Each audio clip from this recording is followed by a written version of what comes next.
Okay. What's up, Full-Time Hustle? Today, we are talking about 4 totally free ways to market your business. 4 totally, completely free ways to market your business. I know that you are a scrappy crew and a frugal bunch of people, and you want to know how to get the best bang for your bucks. Today, we're going to unpack 4 totally free ways to market your business on Full-Time Hustle.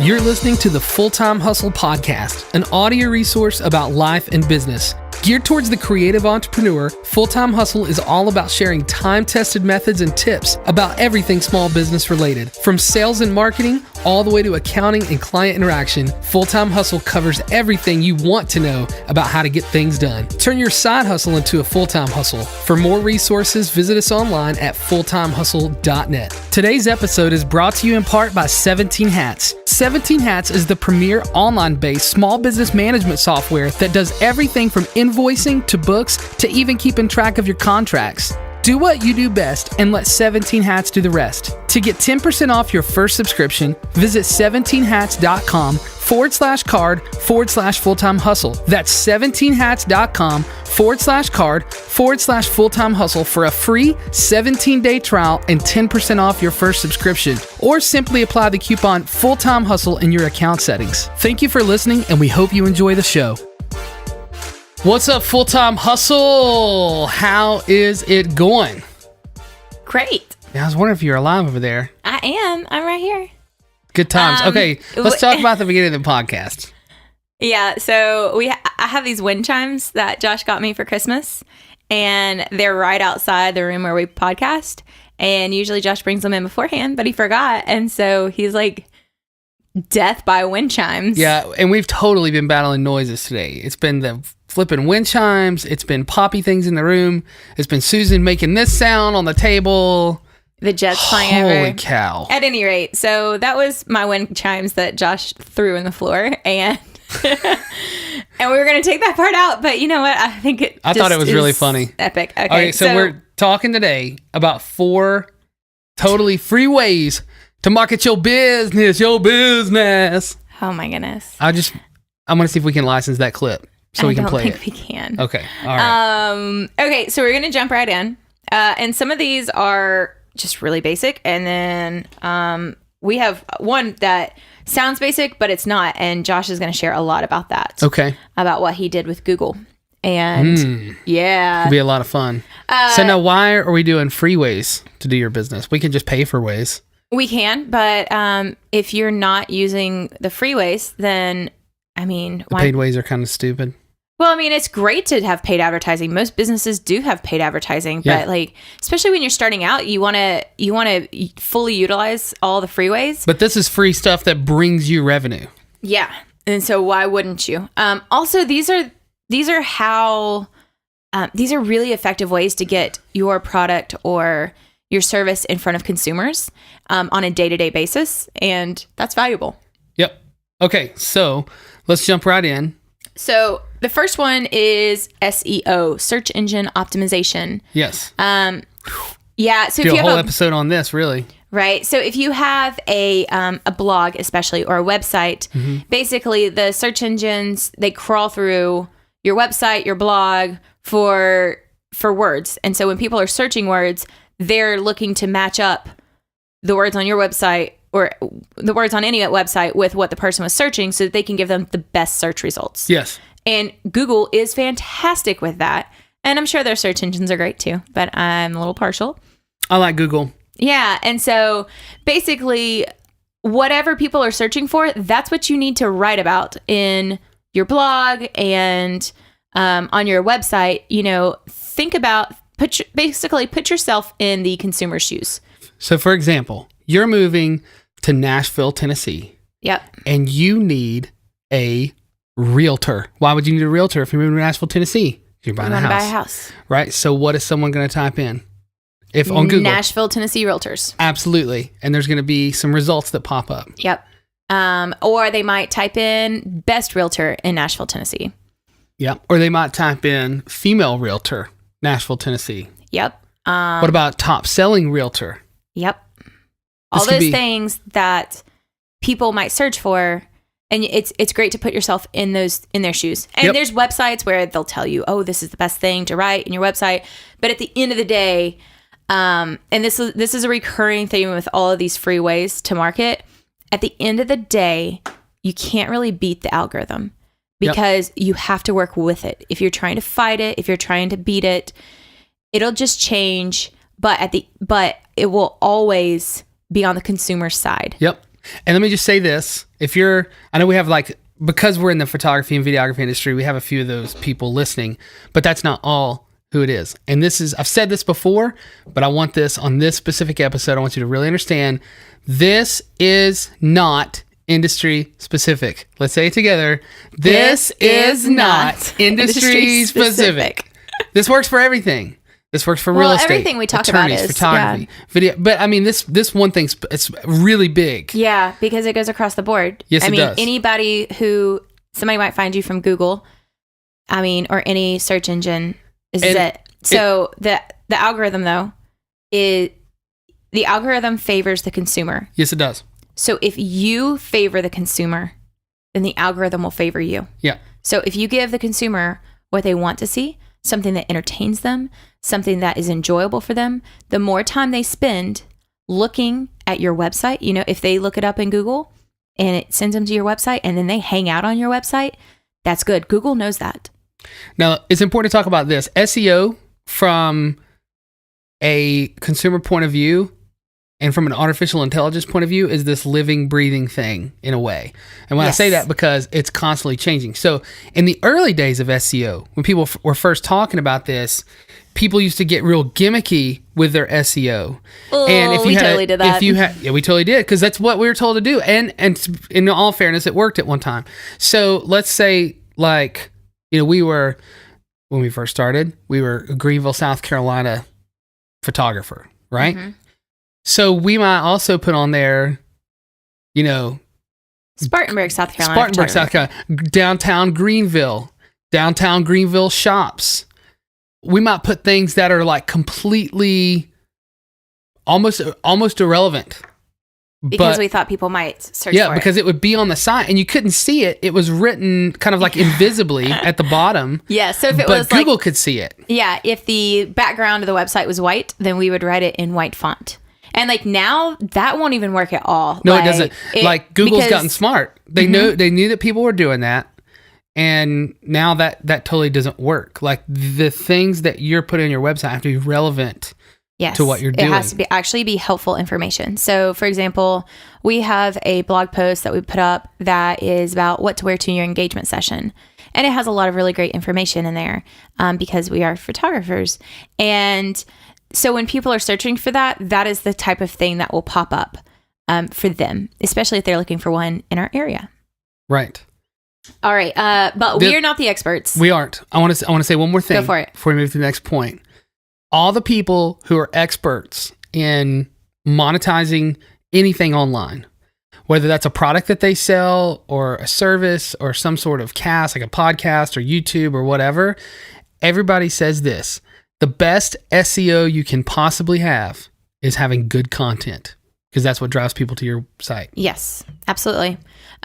So some of the people really leading the industry in this, I follow their mailing list, their email list, and I know I'm picky about who I subscribe to their email list to. I have 2 email addresses, depending on whether I want to actually get the emails. Right.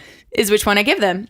These people have my actual email address that I check, and it's Luke and Ashley Photography, and they have been teaming up with some others talking about SEO and really good ways, very practical ways to put it on your website. For example, we use a WordPress blog, and they were talking about okay, so when you upload a picture, you go to this spot and you type in your keywords or a phrase, and or you're something talking about that. the metadata of the picture, correct? I don't know if it's called metadata, like when you upload it in WordPress and there's like those blanks on the right hand side. Yes. Okay. And I can't think of the words right now. Like I could do it, but I can't tell you what, it's like the description for the picture and stuff like that. And then so there's like keywords probably. Yeah. There's like description keywords. Yeah. And they just have advice on like what to put there and how to make it show up. And sure enough, cause I always double check, like if I'm going to take advice from somebody, I want to make sure that like their advice is real. So they're saying like, oh, you'll show up in Google if you do this. So I went and I opened a private screen on Google so it doesn't like know my past search history. And I Googled, like this wedding venue, weddings. And sure enough, their picture popped right up on the front page. And I was like, all right, I will take that advice. Yeah. And that's a side note. But anytime you're taking advice from somebody, make sure that they know what they're talking about. Make sure that they know that what they're doing, they've actually done and been successful with it more than just once, we know Luke and Ashley, we know they're not going to put out fake information, but I'm still going to check and make sure that, like, if I'm going to go this extra mile to include these keywords and make sure my content is great, I'm going to make sure that it's actually worth it in the end. Really take advantage of the keywords. The sites that we know of for sure that allow you to have keywords are sites like Pinterest, Facebook, Vimeo. When you upload a video to a Facebook business page, it lets you have, I don't know if there's a limit or not. It seems to be limitless keywords. Like I think it's like 30 or something. Yeah, you can really high number. Do a lot. And that matters when people are searching for it. And I think one really big thing with SEO is you have to think like a client. You do. Yep. So think about what your client, just like what we were talking about with that example with the realtor in Nashville. Think of what your client will be Googling or searching in Bing or whatever search engine they use, and use those things as part of your language on your website or on your blog. Yep. All right. This next one, Josh, I'm going to hand it over to you because I'm going to give the backstory. Okay. So, on Google, and Google is, probably the biggest search engine, I would guess. I don't have hard data on that, but I think it is. It's a verb. They found out that I don't know if you remember this. It was like 2 or 3 years ago, I think. There was big name search engines, Bing for one, that was just using Google as a backdoor. Oh. Yeah. So, and because their search engine results were shockingly similar to Google's, and people at Google found out about this. They're like, let's just do some tests. And they're smart. I don't know how they did that. They're so smart. But they found out that, like, not all of them, but when you go to Bing and you would type in the thing, it was just like a facade for Google. It was like Googling it for you. Yeah. But it was giving you Bing results. Oh my goodness. So there was, I think there were some conversations that were had. Speaking of other search engines, do you remember Ask Jeeves? I remember Ask Jeeves. I remember Lycos. Lycos? Yeah, with a little, like, the dog. Yep. What kind of dog? It wasn't a Dalmatian. It was I don't remember. Some sort of dog. I think we were asking a dog to search the internet for us. This is like high school. There was some, do you remember the Yahoo jingle? No. You don't? I didn't have TV. Like Yahoo. Oh, yeah. Okay, I do remember that, yeah. I can't do it that good. So Google has this thing for businesses. So if you Google the name of your business, ideally your business will pop up and it has like a location and information about it. They have a super creative name for it. What is it? Called Google My Business. Google My Business. Okay. So back in the day, our company name now is Fowler Studios. Back in the day, it started as Fowler Photo. Well, I had us on Google. I was so proud of myself. And then we switched the name to Fowler Studios. I could not figure out how to switch it. I was supposed to be logged into something, but I was logged in and it still wouldn't let me. And you can't just like call Google and be like, hey, will you help me on this? Like, it doesn't work that way. So for years, it said Fowler Studios permanently closed. If you Google Fowler Studios... or Fowler Photo permanently closed. Well, but it would take you... If you could Google Fowler Studios, and it would route you to Fowler Photo. Oh, my And it goodness. would say permanently closed. And this is so bad. This was at a time when we were booking a very solid amount of weddings. Yeah. So we were booking so much that it didn't... it did matter, but like we didn't have time to fix it. We didn't have time to think about it. And so... Which seems so counterintuitive, but like we really were slammed. Yeah. Like we were slammed with... Even though Google said our business was permanently closed. So I guess it was like a year or two ago, and I stuck Josh on this task. Once he started working full time in the business, I was like, great, you have time. Figure this out. Like, I don't know, just figure it out. And so, Josh, what did you do? So here's the thing. You need to have a presence on Google, and you do that through a service called Google My Business, and you do need to have a Gmail account. Now, this is something that is a little aside to this whole point, but if you don't have a Google account, which what I mean by that is your created name at gmail.com, you can actually have email for your business utilizing the Gmail suite for $5 a month per user. That is an insane deal. And what you get with that is... And you can hook it to your website. You can. Yeah. So like, let's say that you're Bill at billslawnmowing.com. You can take your domain over to Google and use Google as you can use Gmail as your server's email, just like you would if you were on, anything, GoDaddy or Bluehost or whatever. But your email is hosted at Google. So your business email can be Gmail, which is crazy because Gmail is so functional. So that's what we do. Because I used to have ours through Bluehost, and it was fine, but I mean, it wasn't It's not Google. Gmail. Yeah, it wasn't Gmail. And then when you did that, I was like, oh. Like, it was like this. Yeah. I call you our IT department because there's just a lot of things that I didn't do before. Well, and I am a hack at it, but I have figured this out. So here's the thing. You do need to have a Gmail account, whether that's whatever at gmail.com, billslawnmowing at gmail.com, or bill at billslawnmowing.com. It doesn't matter. You have to have a Gmail account. And then you go claim your business, okay? So if you have retail or commercial space somewhere, you essentially say, hey, this is my business. And what they do is they send you a postcard. And you take the postcard and it's got a code on it, and you have, ideally you've set up your business with an email and a password and all that stuff. And then you take the postcard, you tap that in, and you claim that business. And then that means you have control over that business listing. Now, if you're in a situation like we were in, and this is very applicable because I found out a lot of people actually are in that situation, where you had a business listing. Back in the day, it wasn't called Google My Business. It was just like you just claim the listing and you could associate with it any email. Okay. Mm-hmm. So if your business has false information, or if it's marked as closed or whatever it is, you still do the same thing. You still set up a Gmail account. You still claim the business. They send you a postcard and you go through the motions of doing all that. Now, one thing, I'm just going to backpedal a little bit. You said that you couldn't call them to get customer service to work through things. That's pretty true, but you can do it if they have attempted to send you postcards and there's no response. So in our case, it was an address that we used to live at. That was the listing on Google. And because we didn't live there anymore, they would send the postcards and the forwarding order was up. So they had sent like 2 or 3 postcards and no response. And I told them, I was like, look, unless you send it to our new address, we're not going to get it. So I called them on the phone. They walked me through how to put our current address in. Then they sent the postcard to that address. And we were finally able, after like 2 or 3 years, to get our listing. And now we control our Google My Business listing. Now, here's the thing with Google My Business. I'm actually just going to pull this up to make sure I'm giving you all the right information.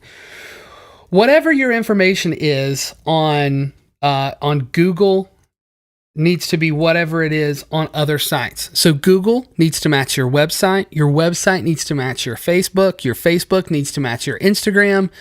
If you're a restaurant or some sort of retail business and you have a Yelp listing, it needs to match Yelp, it needs to match Yahoo, it needs to match everything. Everything needs to match, because when we talk about search engine optimization, like we just talked about a minute ago, the way those settings are optimized is by everything having a matching listing. So in addition to having that Google listing, you need to make sure that all the other services, which are secondary to Google, but they still do have some value, they still do work, they all need to match.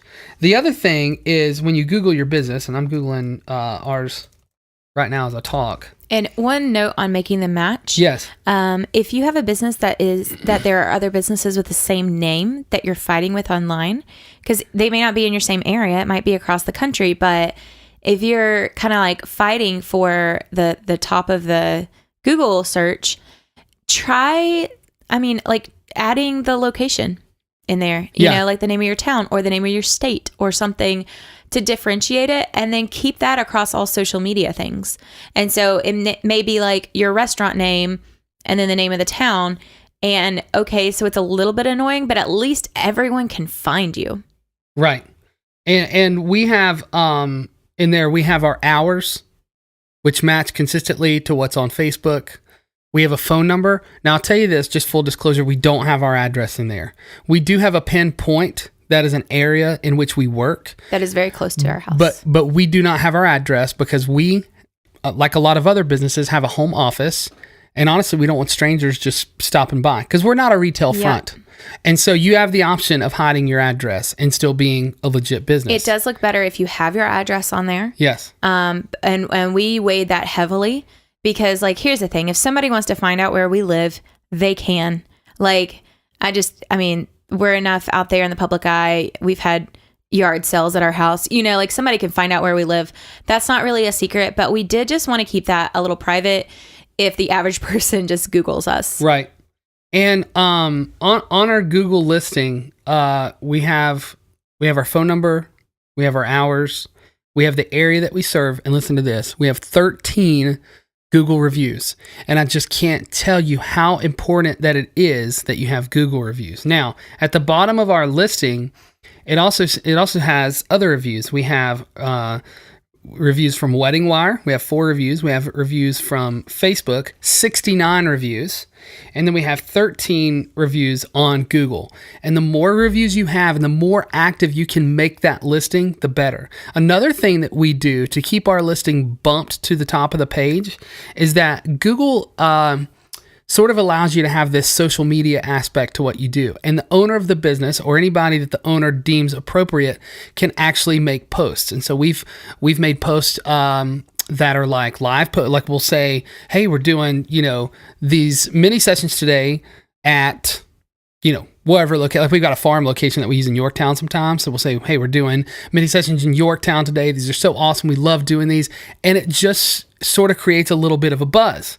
And so when people Google our listing, they see that we're active. They see that we're involved. And Google recognizes that we're active and involved because the post does not stay up forever. It only stays up for, I think, a week. And then Google takes it down. And so the nice thing is Google sends me an email. And I hate getting emails. Right. But I'm sorry. I hate getting emails from companies, like form emails. But Google will say, hey, your listing is about to run out. Would you like to make a new one? And, I used to ignore it. I used to be like, ugh, I don't want to make a new one. I just want you to put me up in the search results. But this is the game that I have to play. Yep. And I'm okay with that. Like, if Google wants to make sure that I am still active, and as a result, they're going to share my information with more people, and it's all free, then I can make myself write 1 post a week for them. Like, right. Okay, yeah, absolutely. Because it really is valuable. And here's the coolest thing. They do send you a report once a month about what your business is doing and how it compares to other months. So I think like in December, we were up like 36% or something like that on searches, which is huge. So one way this can be really valuable to a business is if you see those insights about how much people are searching you and typing in your business, okay? Let's say that you have a really high search rate, but you have a low conversion rate, which means not a lot of people are booking you or not a lot of people are calling you. That is a signal that something can be off, okay? Maybe you're priced too high. Maybe you're priced too low. For some reason, a lot of people are getting traffic. You're getting all this traffic from Google, but then they're not being actually converted to customers. And that can be, that's a whole nother podcast. And it helps you know that they are being sent to your website, right. But it's on you at that point. Right. Also, I checked our blog analytics on WordPress, and because I was talking with our social media person, like, hey, we'd had her on Facebook for several years. She was doing all of our Facebook posts, but I was like, I feel like when she started doing Facebook for us, Facebook was the thing. Right. And now, like, it's such an afterthought. And I was like, maybe we should move her to Instagram or blogs. And she's like, well, look and see where you get most of your blog traffic from. And 2 years ago, it was from Facebook, hands down. And now it's from Google. And I feel strongly that it's from the things that you did that took time, but they were free. Right. And it changed that because I feel strongly that the Facebook was going down anyway. The algorithms change. People are on the people are on Facebook just as much, but they are Facebook very much makes it about the personal side and not the business side. And so unless people are sharing and liking my post, if they see it to begin with, then it's just different than it was a couple years ago. And so we focus so much on Google. Speaking of Facebook. Now I was going to say, this is your area where you're an expert. Yeah. Okay. So I have these all grouped into one. It's all social media-esque type things or connections online, rather. Okay. So those are what? So, and people are going to push back on this. So Facebook, Instagram, LinkedIn, Pinterest, and an email list. And those are not all social media, but let me break them down for you. Facebook and Instagram, everybody knows how you can share for free on those. You just share. You create a page, you share good content. Again, it's the same sort of algorithm thing that we were talking about with SEO. Like, it has to be good quality content that people care about. If I only post wedding pictures, people don't care. Like, they want to know what their friend's pictures and stuff like that. Like, they want to have a personal connection. Now, let me just say something right here. Instagram has grown in popularity. It's grown in importance for as far as how businesses use it. And it's grown very much in relevance to the consumer. Okay. But let's say that you don't have that strong Instagram following. Maybe you don't have an Instagram account at all, like no Instagram presence. Here's what's really cool. Because Facebook bought Instagram and owns Instagram, you can run Facebook ads. You can run Instagram ads directly from your Facebook business account without actually even owning an Instagram account. Did you know that? Yes. But it's not totally free. It's not But you can do that. Totally free. But it's a tool. Yeah, yeah. And I mean, there's lots of things like that. Thank you for that, by the way. I didn't think about that. No, you're good. But I still think it's like... But yeah, create an Instagram anyway. Create a Facebook. Even for the podcast, like, we have a Facebook page. I mean, I don't really plan on doing a ton with it. I plan on it being kind of just like a storefront for people. They're like, oh, okay, this thing exists. And it points them to the website. And that's the great thing. But yeah, so Facebook and Instagram, we all know how to share on those. LinkedIn, I'm not overly familiar with LinkedIn, but it doesn't hurt to have it. Some people thrive and live on there, especially making business connections. That's what that's all about. It's hard to believe. And it's free. So, when people... Look, I know LinkedIn has its place, but good night. It feels like MySpace. Yeah, but I mean, I know people who use it Absolutely. on a daily basis. And they do well. Yeah. Okay, so Pinterest and email list. These are not social media. Pinterest is more like a search engine. So treat it the same as Google. Like, you gotta put those search words in there. It's a good reason to have a pretty picture or infographic on every blog post that you do so that you can share it on Pinterest and, entice readers. But yeah, treat Pinterest as a search engine. There are websites that will help you with that, help you to post consistently, because it's like Google. Like, when you post consistently, it will give you consistent results. And they like to know that you are active. They want to serve their active members more than people who just post a lot and disappear for a year. All right, email list. So the other things, like, Facebook can fall, Instagram can fall, LinkedIn, like whatever.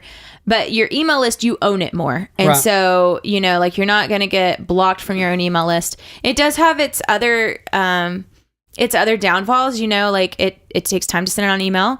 Not everybody opens the email. Not everybody's going to see it. Again, not everybody on Facebook or Instagram is going to see your post. So I think an email list is something where you can build a lot of trust with people. Yep. And as long as they keep that email, they're probably gonna always, they're not gonna unsubscribe as long as you're providing quality content. So it just creates a different way for you to reach people and market them. And you can do it for free. Once you get a certain number of people subscribing, you do have to start paying. And it depends on which service you use, but it's a really great way to get started on. It's hard. This is a thing like LinkedIn. Like, I get that people use email, but it's so shocking how effective email lists can be.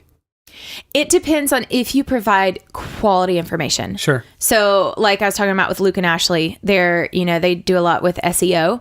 And so I read their emails, and actually I got an email from them and it looked all crazy. It was all typed and I was like, there's no way they would send out something like this. And so I emailed them back. I just replied to the email, and they were like, oh yeah, okay, we found the glitch. And apparently it was like me and 3 others that got it. Everybody else got the correct version. But it was neat because there's somebody else at the other end of that email. And so, I mean, if you're on a massive email list with hundreds of thousands of people, maybe you won't get a personal response back. But I guarantee you, for like a lot of small businesses, if you reply to their email, they're going to love it. Like, I love it when I send out a email to our email list and like people respond back. I'm like, you read it and you care, and like this mattered to you. And that's just a really big thing to me. Okay. Again, do not plan your marketing on social media around the algorithm. If you care about people, if you market and love people, then the algorithm will love you. All right, one last one. Okay. And it doesn't have anything to do with technology. What is this one? Make friends in real life and do things with them. Okay. We talked about this before a couple weeks ago or a month ago on the podcast. It's not a trick. It's not a shortcut. And you cannot make friends expecting them to buy from you. Yep. But if you build true friendships, they're going to know where you work or what you do for a living, because a true friend actually knows what you do for a living. It just comes up in conversation naturally. And like, they know your heart, they know you, they know how you work, and they know your work ethic. And so when it comes up in conversation with other people, they're going to mention you. Yep. And I want to say this again. You said this, but I really want to hit on it. Mm-hmm. You cannot, for real, expect your friends to only buy from you. Oh, no. Or work with you, whether it's regardless of the industry. I don't care if you're an attorney, real estate agent, doctor.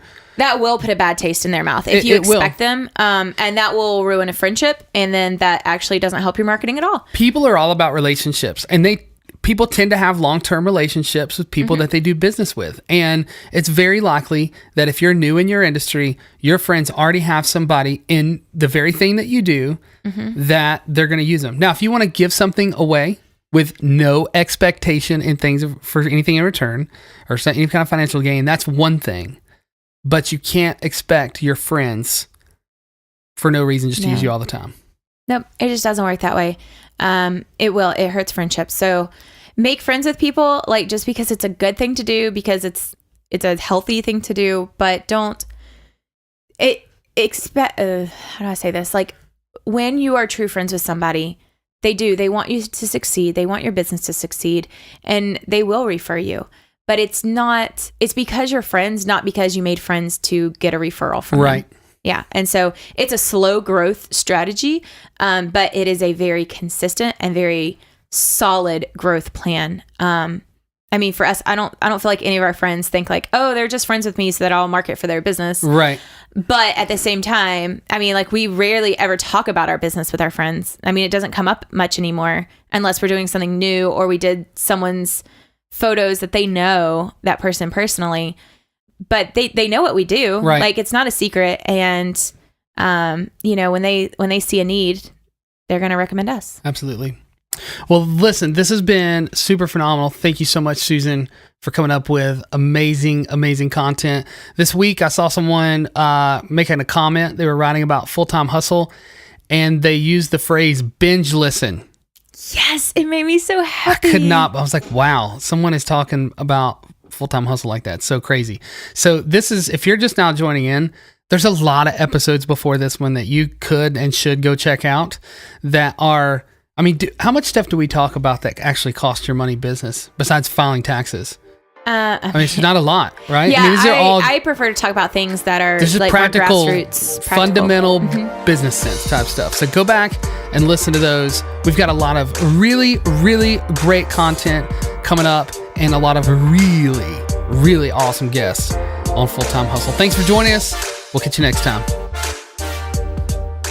Full-Time Hustle is a Fowler Studios production. It's produced and written by Josh and Susan Fowler with help from Joellen Anklam. Our theme music is composed by Valdi Sabev and can be licensed among many other great song titles at soundstripe.com.